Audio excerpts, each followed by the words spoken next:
नमस्कार दोस्तों। आज हम बात करेंगे एक ऐसे सिस्टम की जो बैंकिंग धोखाधड़ी को रोकने में बहुत महत्वपूर्ण भूमिका निभाता है, जिसका नाम है सरसाई। तो चलिए जानते हैं। उससे पहले मेरे चैनल को सब्सक्राइब जरूर कर लीजिए ताकि ऐसी ही जानकारी से आप लोग अपडेट होते रहें।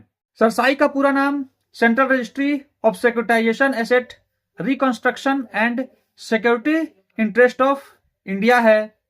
इसे भारत सरकार ने बनाया है ताकि एक ही प्रॉपर्टी पर बार बार लोन लेने जैसी धोखाधड़ी को रोका जा सके। जब कोई व्यक्ति बैंक से लोन लेता है और अपनी प्रॉपर्टी को गिरवी रखता है तो उस जानकारी को सरसाई में रजिस्टर किया जाता है। सरसाई को सरफाइसी एक्ट 2002 के तहत स्थापित किया गया है। खासकर सेक्शन 20 के अंतर्गत इसका गठन हुआ है। अब सरसाई कैसे काम करता है, इसको चलिए आसान भाषा में समझते हैं। जब आप बैंक से लोन लेते हैं और प्रॉपर्टी गिरवी रखते हैं तो बैंक उस प्रॉपर्टी की जानकारी सरसाई में दर्ज करता है। सरसाई एक सेंट्रल डाटाबेस बनाता है जिसमें सभी गिरवी रखी गई संपत्तियों की जानकारी शामिल होती है। जब कोई दूसरा बैंक आपको लोन देने जाता है तो वह सरसाई में चेक करता है कि यह प्रॉपर्टी पहले से गिरवी तो नहीं है।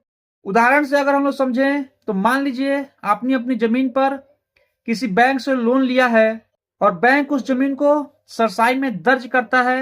अब अगर आप उसी जमीन पर किसी दूसरे बैंक से लोन लेने जाएंगे तो बैंक तुरंत सरसाई में देख लेगा कि यह जमीन पहले से गिरवी है या नहीं। इस तरह धोखाधड़ी रुक जाती है। अब इसमें हम लोग जान सकते हैं कि क्या सरसाई आम नागरिक को परेशान कर सकता है, तो इसका जवाब है नहीं। सरसाई सीधे किसी नागरिक को परेशान नहीं करता है।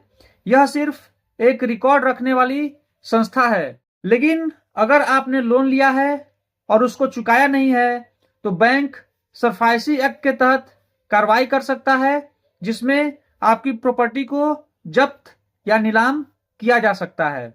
सरकार ने सरसाई को इसलिए बनाया ताकि बैंकिंग सिस्टम में पारदर्शिता लाई जा सके और धोखाधड़ी को रोका जा सके और जो लोन प्रक्रिया है उसको सुरक्षित किया जा सके।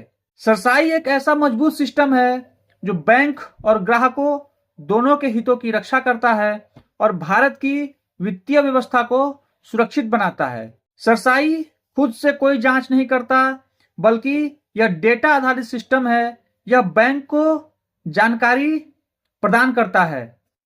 जब कोई बैंक सरसाई में सर्च करता है तो वह इन जानकारी के आधार पर खोज करता है, जैसे प्रॉपर्टी का पता, खाता या खसरा नंबर, फ्लैट या प्लॉट नंबर और राज्य या जिला।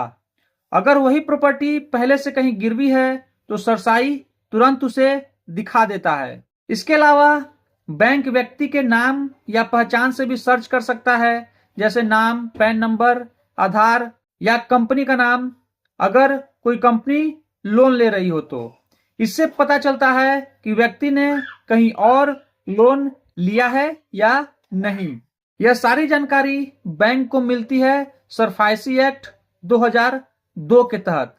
इस कानून के अनुसार हर बैंक एनबीएफसी को गिरवी संपत्ति का रजिस्ट्रेशन करना जरूरी होता है और अन्य बैंक उस डेटा को सर्च कर सकते हैं। महत्वपूर्ण बात यह है कि सरसाई सिर्फ वही जानकारी दिखाता है जो बैंक अपलोड करते हैं।